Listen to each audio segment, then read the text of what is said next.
The only reason there's any confusion over this at all is because this is a peculiar situation where you have people who are defining themselves with a label that is a response to something else. It's not like when the jury walks out, they say, we're the non-guiltyists. It doesn't happen. That's why there seems to be confusion over this. Now, I am one of the people who would happily tell you that my personal belief is that there are no gods. Now, I don't make this claim in the hopes of convincing anybody. I am happy to discuss why I have that, why I actually have that belief. I don't claim this belief to an absolute degree of certainty, and I'm perfectly willing to be wrong. The reason I don't mention it is because it doesn't matter. It doesn't matter that I'm in the innocent camp. I'm in the not guilty camp. And that's the only thing that matters because... But the not guilty camp, okay, all right. If you have, use the one example again. Why? No. We're not using the coin example again because the guilty, not guilty example demonstrates it better.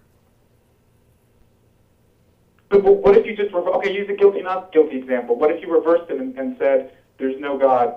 Then you have to be in the not guilty camp and say there's not evidence for that? Well, what you've done is you reversed the default position. So now instead of... Are you going to let me answer? Are you going to let me answer? He's probably going to agree with you.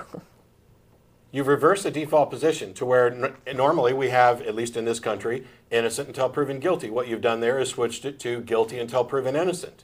Now, okay, go ahead. Now, there's a reason why we use innocent until proven guilty, and it's because we have as a goal the goal of of limiting the number of people who are falsely imprisoned by making the standards of demonstrating guilt high enough that guilt isn't assumed, that you have to prove your innocence.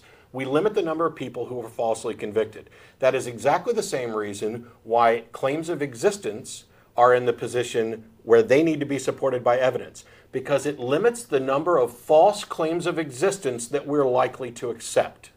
It's about standards of evidence. It's the reason why scientific standards of evidence are what they are, because we care about whether or not our beliefs are true.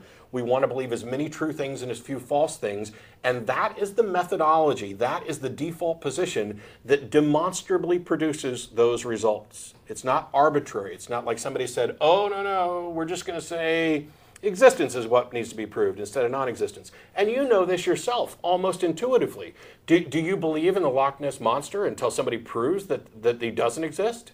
Right, but that's making a specific ridiculous claim. See, I can't... Why is that a specific ridiculous claim? Because I think you're God claim. Because you're talking about a specific nature of something that isn't necessary. If the Loch Ness Monster doesn't exist, that doesn't say anything. If a God as a whole it says that it doesn't never existed, that does say something. No, it only says something in your particular definition of what God is. And while I don't know what it is, based on what you've said so far, I'm willing to assume that your definition of God is something that I probably find just as ridiculous, perhaps even more so, than the Loch Ness Monster or Bigfoot or fairies. You know why? Because I bet your God is some kind of omnipotent, all-powerful, transcendent, outside of time thing for which we have no reason to think anything like that could exist, when in fact fairies are not all that unrealistic if you get rid of the magic parts. Okay, but I think when you were using the jury example with the disagreement here, and I can see that it's not going to be, I'm not going to bridge the gap, but I think the disagreement here is coming from the fact that you see claiming that a God exists as a claim, and you can reject that, and the default position is non-belief. And I see that if you are claiming that there's no God at all, you yourself are making a claim yourself because you're saying everything just happened. So they're actually two claims. They're not. No. It's just phrased in a way where it sounds like it's one claim and the default position is non-belief, but it's really two claims. No. A specific nature of a God, then would be my responsibility to prove to you. No, Josh. No, absolutely not. You're so fractally wrong, it's not even funny. Because here's the truth. Fractally wrong? Yes, fractally wrong. It means you're wrong at every conceivable resolution of your claim. Here's the thing. Either a God exists or it doesn't. That is a true dichotomy. What you're saying is that either a God exists and is responsible for creating the universe in exactly the manner in which we see it now, or the universe just happened by chance with no direction, blah, blah, blah. You are ignoring all other possibilities of how a universe might be explained.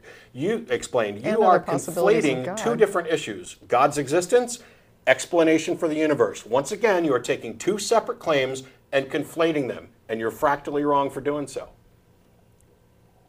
Okay. Thanks, Josh.